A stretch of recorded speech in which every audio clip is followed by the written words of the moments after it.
Good afternoon, everybody. And I'm hoping that I've got this right, that it's going to be Keir Starmer's last PMQs. So let's go across to the House and let's see what's going on there already. Here we go. Let's get some sound up here.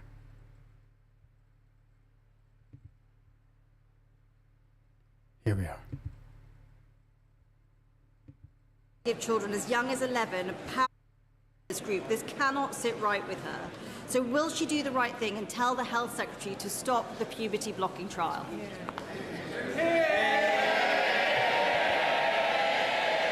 Here he is. Oh, look at all the smiles. Speaker, when Dr. Hilary Cass published her review, we endorsed all of those recommendations, as did the party opposite. And an important part of what Dr. Cass set out was that it is essential that healthcare is available to children and young people who are experiencing gender dysphoria or incongruence, but that it must be safe, evidence-based and clinically appropriate. We have always been clear about the red lines regarding the MHRA's trial and the prescription of puberty blockers, and the safety and well-being of children must be at the forefront of everything that we do. But the review by Dr. Cass did conclude that whilst not enough was known about the safety of puberty-suppressing hormones, it was necessary to take forward a trial.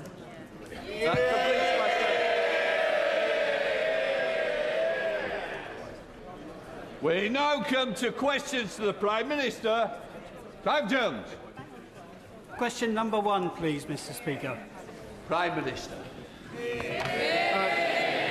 What are they cheering him for? Thank you, Mr. Speaker. Can I start by saying my thoughts are with all those injured in the rail collision last Friday. Okay. I was deeply saddened to learn of the death of the driver of the Corby to St Pancras train.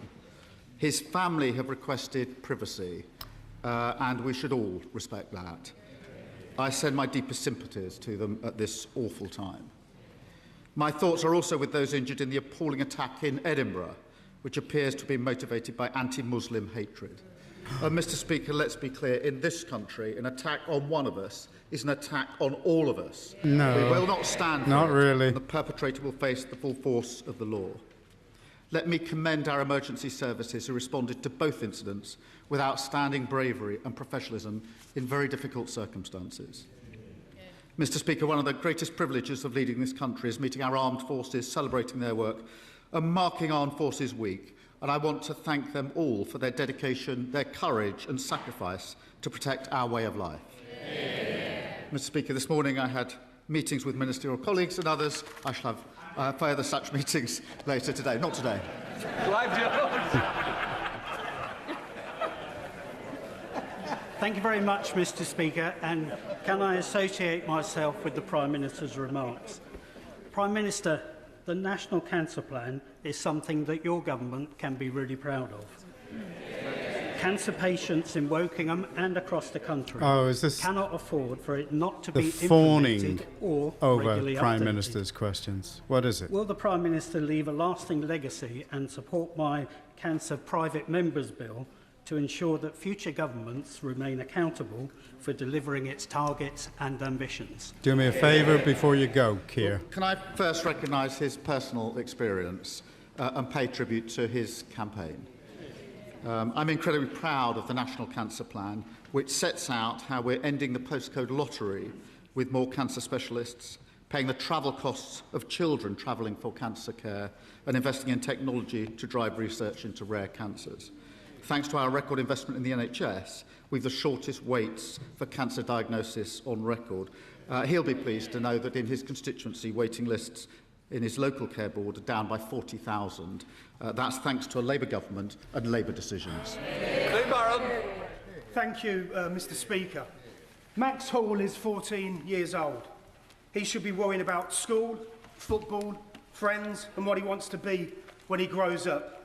Instead, he is living with a high-grade brain tumour and there is no cure available to him. His parents, Jackie and Stephen, want to know, why are children still being diagnosed with brain tumours and told there's no treatment options available? Why has brain tumour research remained so underfunded when brain tumours kill more children and adults under 40 than any other cancer, and why are families like them left to search for hope themselves? This Prime Minister has done so much to strengthen our NHS.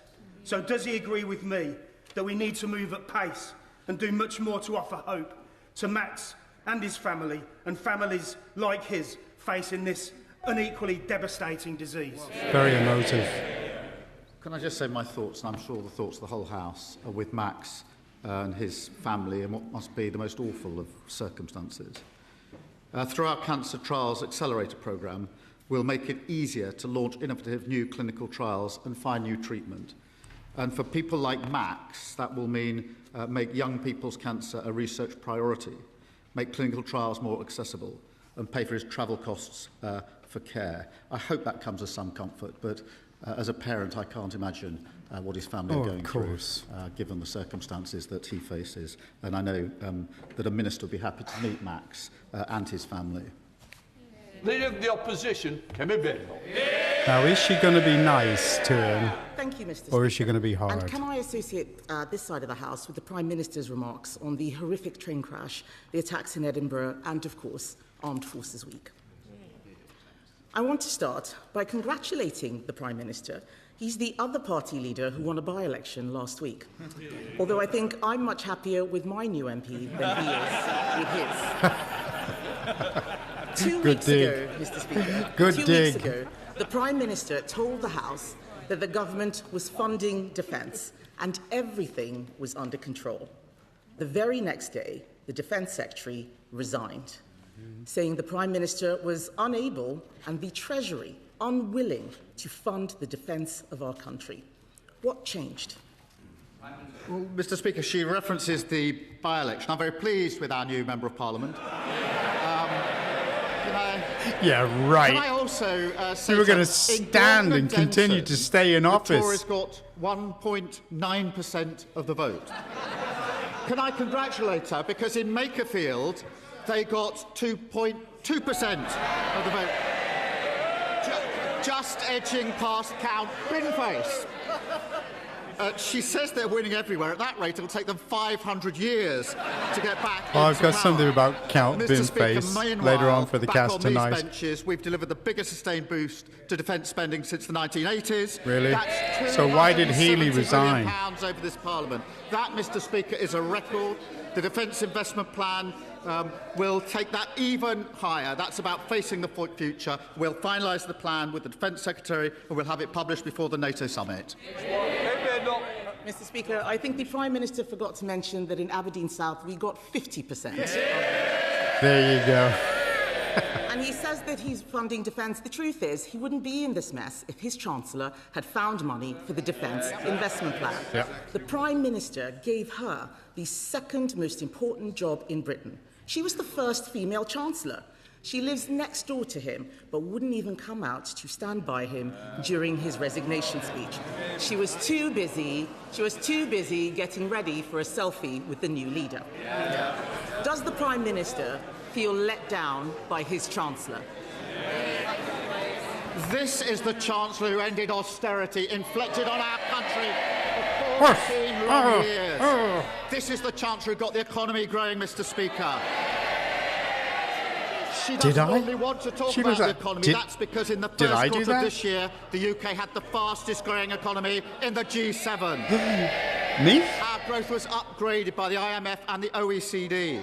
Last week, unemployment was down. Inflation was better than better. That is because with this chance, we have the right economic plan and we can weather the global storms in the war that she wanted to jump into. Yeah, right.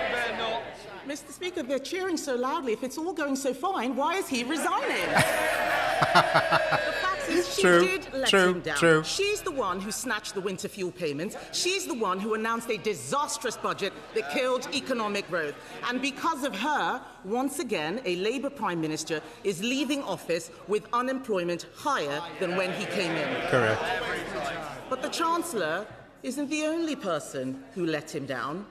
The Energy Secretary is putting up bills and killing jobs.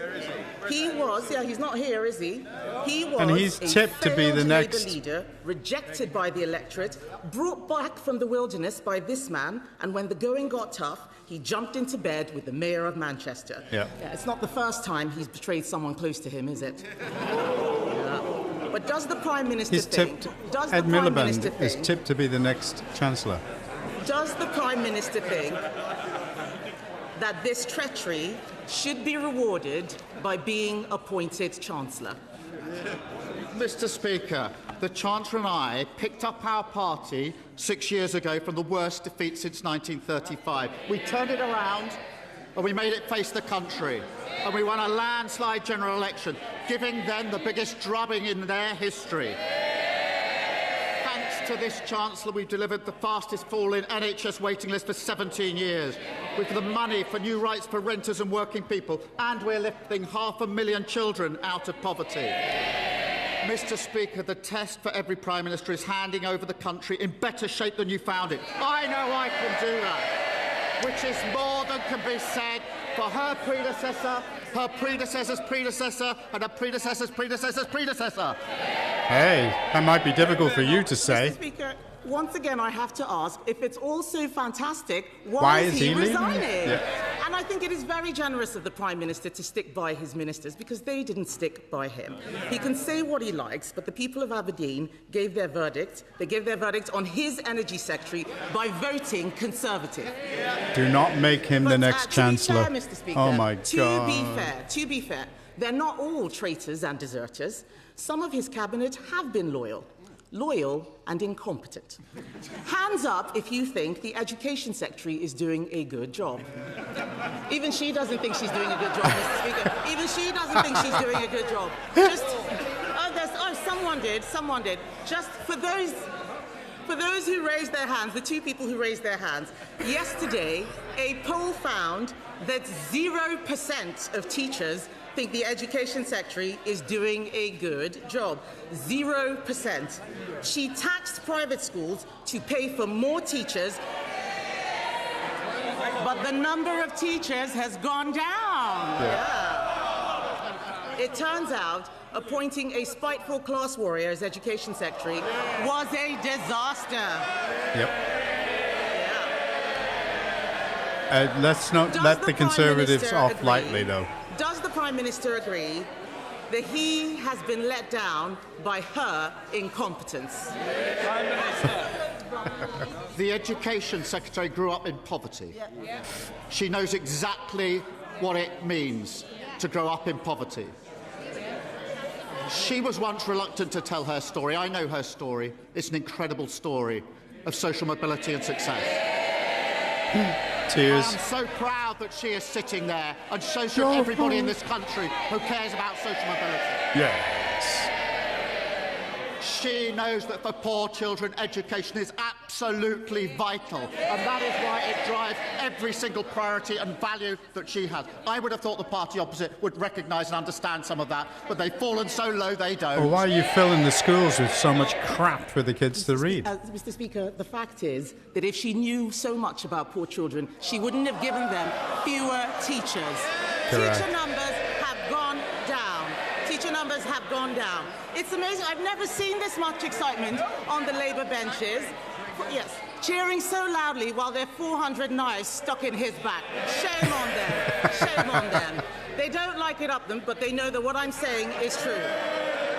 And Mr. Speaker, there were times when the Prime Minister tried to do the right thing. He did try to cut welfare.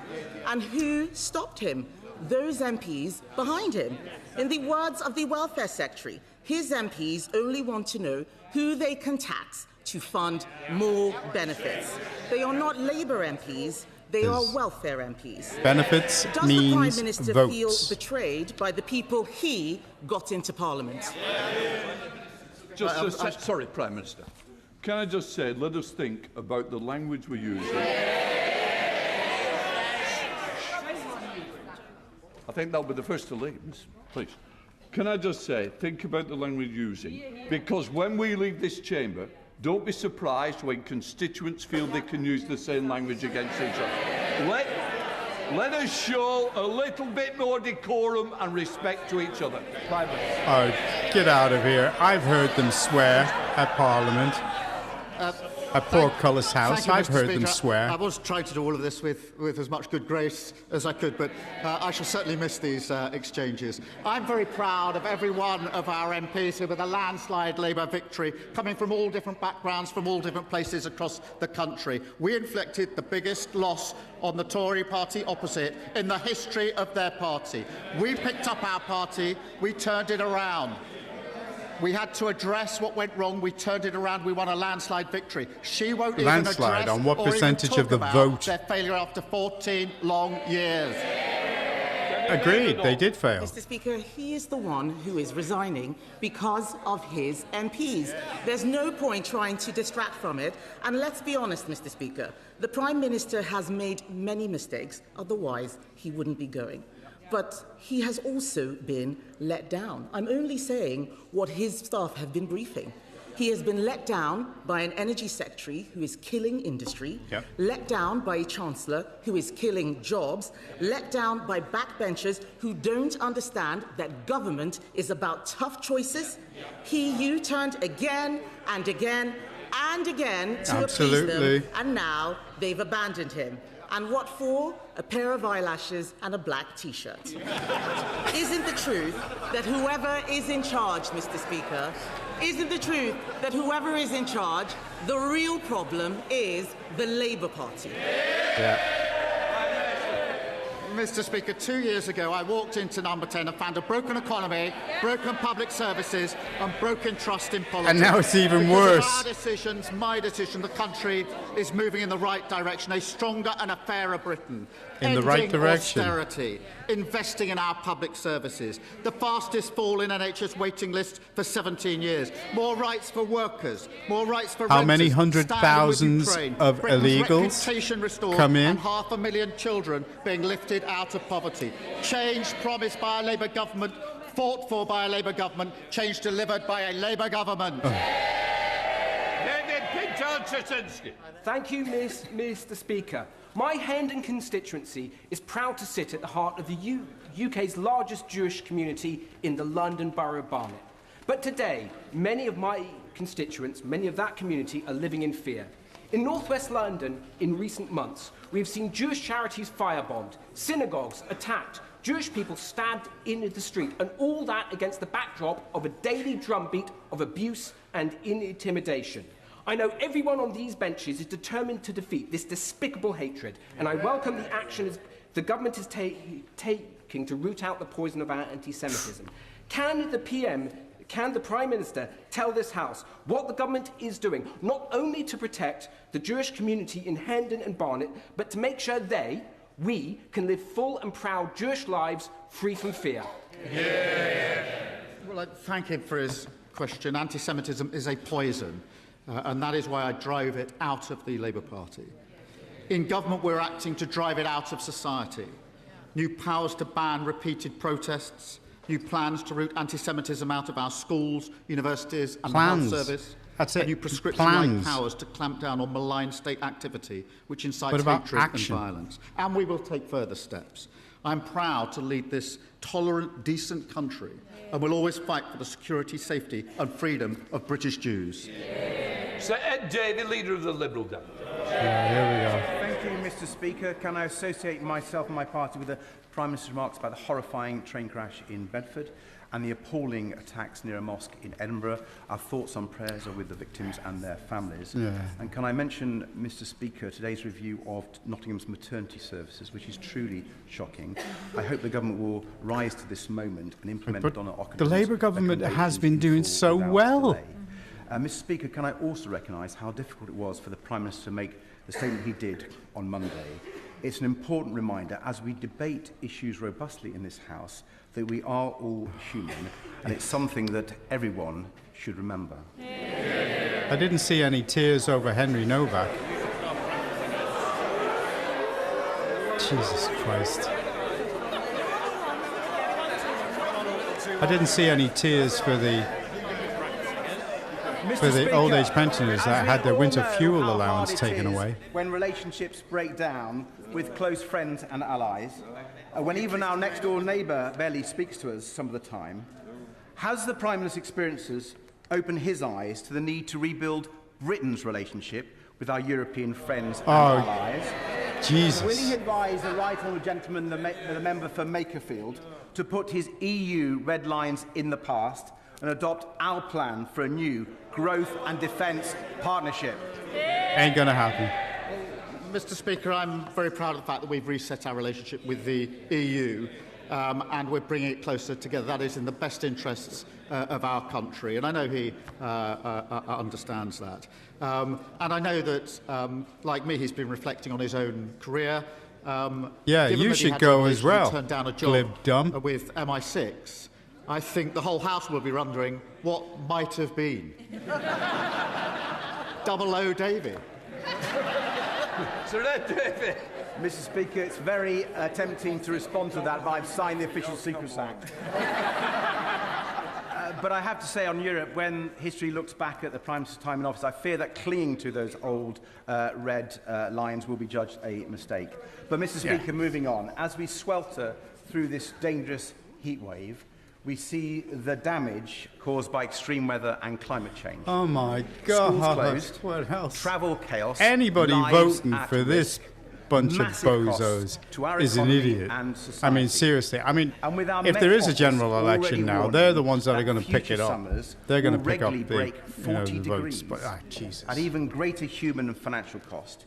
Is he alarmed that some parties in this House still follow Donald Trump with policies to send temperatures soaring even higher? Great. So will the Prime Minister warn his successor not to listen to Conservative and Reform voices and instead back our plans to cut bills and tackle climate change?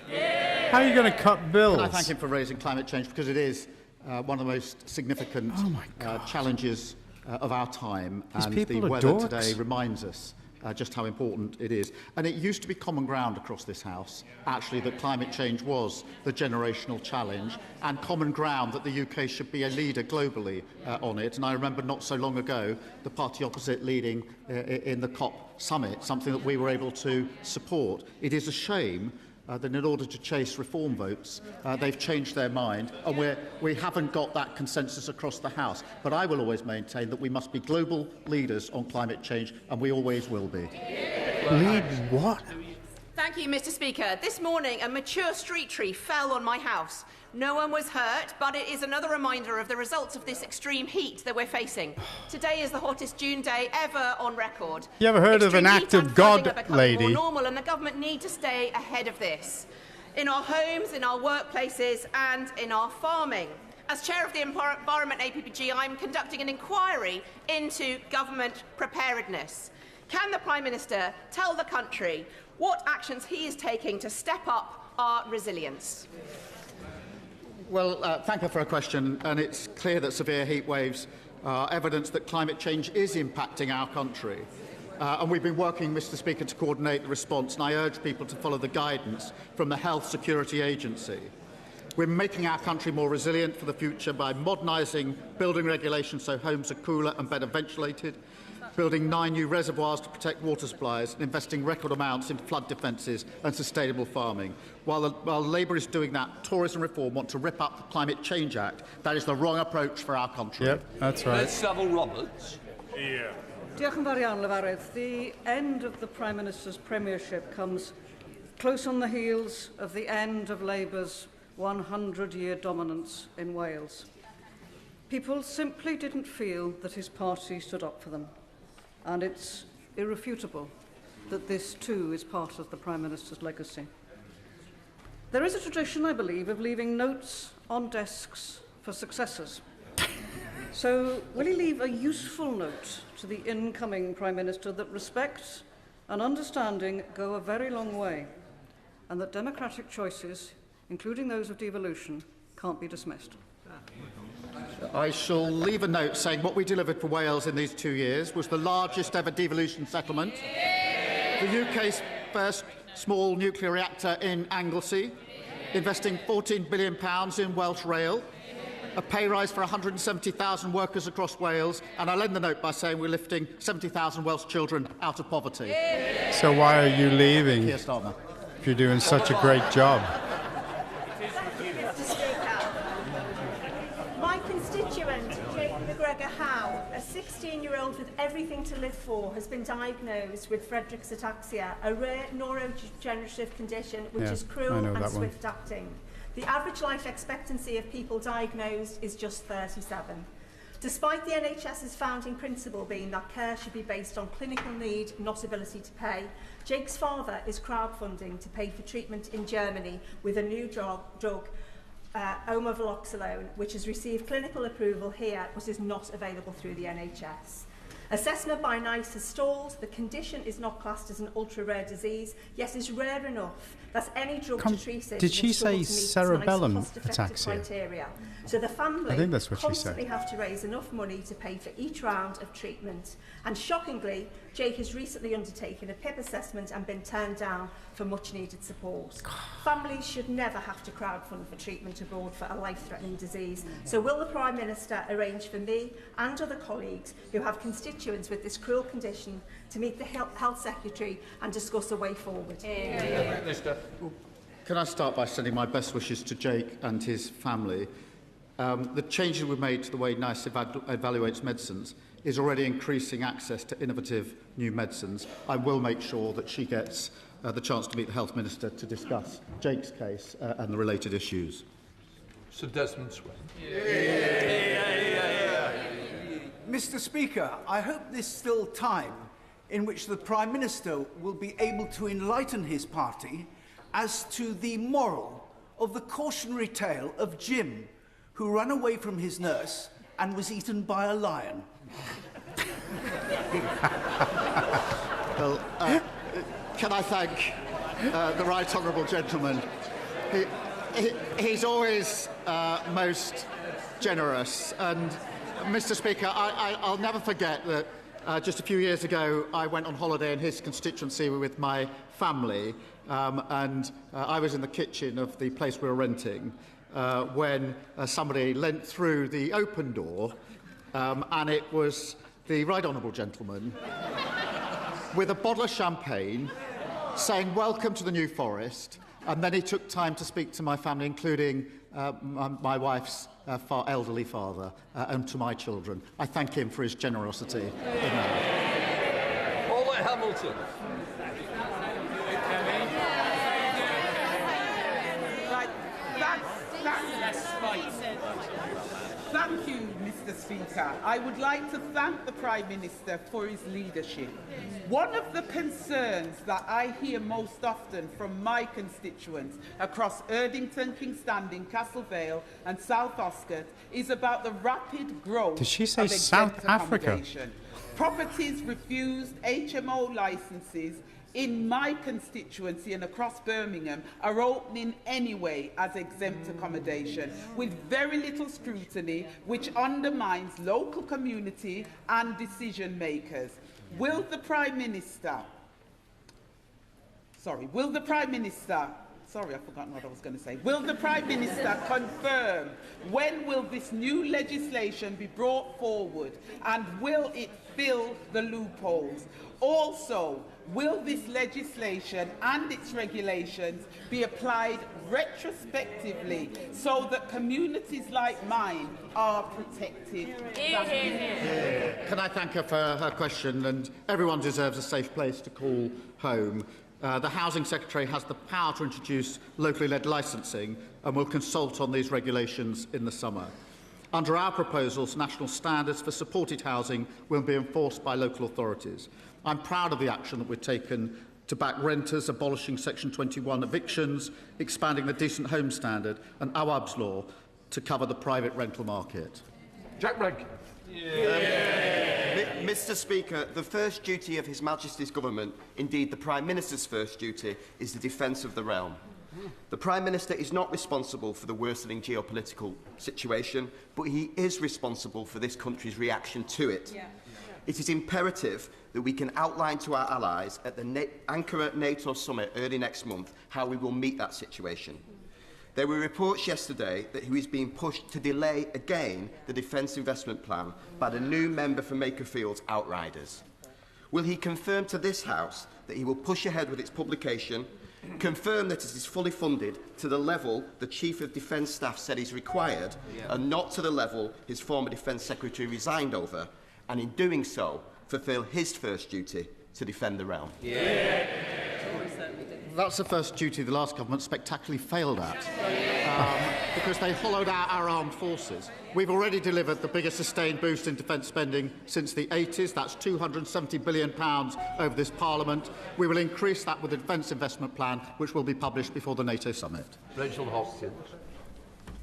Thank you, Mr. Speaker.